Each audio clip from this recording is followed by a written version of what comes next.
جدائی یا رسول اللہ تیرے در سے جدائی ہے، جدائی یا رسول اللہ تیرے در سے جدائی ہے۔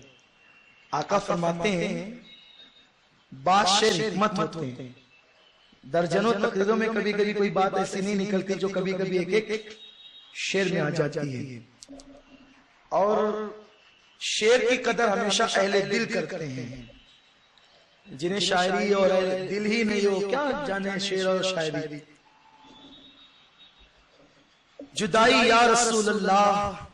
تیرے در سے، اس لیے محفل میں زندگی کے ساتھ شعر سننا چاہیے۔ جدائی یا رسول اللہ تیرے در سے جدائی ہے، میری مجبوریاں مجھ کو وطن میں کھینچ لائی ہے۔ لکھنؤ والے نہیں مان رہے تھے، جگدیش پور والے، اور بہت سے کام بھی تھے، ذمہ داریاں بھی تھی، تو میری مجبوریاں مجھ کو وطن میں کھینچ لائی ہے۔ مدینے کی بہاروں میں وہ دن کتنے مزے کے تھے، مدینے کی بہاروں میں وہ دن کتنے مزے کے تھے، خزاں لگتا ہے اب جیسے یہ کیسی آفت آئی ہے، خزاں لگتا ہے اب جیسے یہ کیسی آفت آئی ہے۔ فقیر کی عادت ہے میں جب بھی جاتا ہوں تو سنہری جالیوں کے سامنے بہت کم ٹھہرتا ہوں، دن بھر میں یعنی 24 گھنٹے میں صرف 2 بار جاتا ہوں سامنے سے، اور سلام پیش کر کے میری ہمت ہی نہیں ہوتی کہ میں کیسے نہیں اپنے آپ کو نہیں وہاں ہمت نہیں پاتا، تو پھر کیا کرتا ہوں جتنی دیر بھی اللہ توفیق دیتا ہے حضور کے قدموں میں آ کے بیٹھ جاتا ہوں۔ وہ ایک گلی ہے وہاں پر جو مسجد نبی شریف کے اندر، وہ گلی جو ہے نا وہیں آ کر حضور کے قدمین، بس سمجھ لو مزار شریف کی جالیاں یوں ختم ہوئی اور یہاں وہ جگہ اتنے قریب بیٹھنے کا موقع ملتا ہے، تو وہی جو حضور سے عرض معروض کرنی ہوتی ہے کرتے ہیں، تو وہی ذہن میں منظر آ رہا تھا تو عرض کیا تھا تمہارے در پہ رہتا تھا تمہیں دکھ درد کہتا تھا، تمہارے در پہ رہتا تھا تمہیں دکھ درد کہتا تھا، کہوں اب داستاں کس سے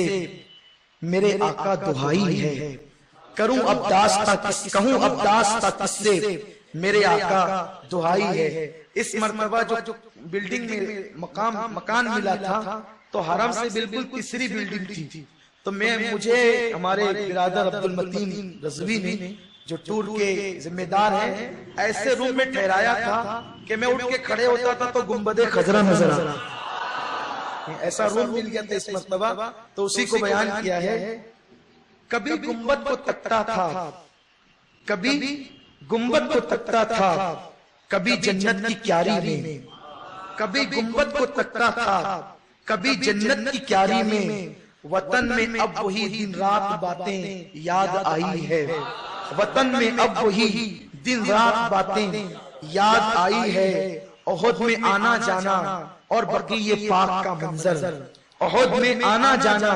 احد وہ پہاڑ آقا کہتے ہیں میں اس سے محبت کرتا ہوں وہ مجھ سے محبت کرتا ہے، احد جنتی پہاڑ ہے، اور وہاں حضرت امیر حمزہ اور شہدائے احد کے مزار ہے، وہاں جا کر جو بھی دعا کرو جلدی قبول ہوتی ہے۔ تو احد میں آنا جانا اور بقیع پاک کا منظر، احد میں آنا جانا اور بقیع پاک کا منظر مجھے مغموم کرتا ہے، بڑی مشکل جدائی ہے، مجھے مغموم کرتا ہے، بڑی مشکل جدائی ہے۔ اور سنہری جالیوں کے پاس کھڑے رہو نا تو ایسا لگتا ہے کہ ماں آنچل ڈال کر تسلی دے رہی ہے۔ اسی کو عرض کیا ہے تمہارے پیار نے آغوش مادر کو بھلایا تھا، یا رسول اللہ تمہارے پیار نے، ارے ماں کیا پیار دے سکتی ہے، اس سے بہت زیادہ تو وہ دیتے ہیں، ان کے سامنے ماں کا پیار آدمی بھول جاتا ہے۔ تمہارے پیار نے آقا، تمہارے پیار نے آغوش مادر کو بھلایا تھا، وہ لمحے یاد آئے آنکھ اب آنسو بہائی ہے، وہ لمحے یاد آئے آنکھ اب آنسو بہائی ہے۔ پے حسنین و حیدر فاطمہ و حضرت حمزہ، پے حسنین و حیدر فاطمہ و حضرت حمزہ، مدینے جلد بلوانا یہی دل میں سمائی ہے، مدینے جلد بلوانا یہی دل میں سمائی ہے۔ مدینے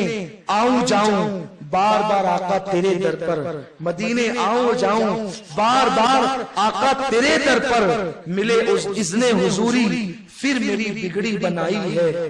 ملے اذن حضوری پھر میری بگڑی بنائی ہے، میرے خوابوں میں آنا اور میرے دل میں سما جانا، میرے خوابوں میں آنا اور میرے دل میں سما جانا، یا رسول اللہ میرے خوابوں میں آنا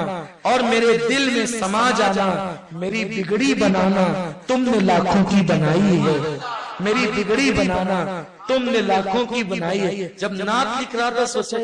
میں اس قابل کب سے ہوں کہ نعت لکھنے لگوں، میری تو یہ حیثیت ہی نہیں ہے، یہ نعت آئی کیسے؟ اچھا فقیر کی عادت ہے میں نعت اور قلم کاغذ لے کے کبھی لے کر نہیں بیٹھتا ہوں، جیسے ذہن میں آنے لگتا ہے اس سے قلم مانگا اس سے کاغذ نکالا اور لکھا 5-7 منٹ میں تیار ہو گیا، یعنی لکھ لے کر کے بیٹھنے کو مجھے الجھن سے ہوتی ہے، یعنی یہ سیدی اعلیٰ حضرت کی خیرات ہے، غوث پاک کا صدقہ ہے، تو یہ نعت بھی جو وہ صرف 5 سے 7 منٹ میں تیار ہو گئی۔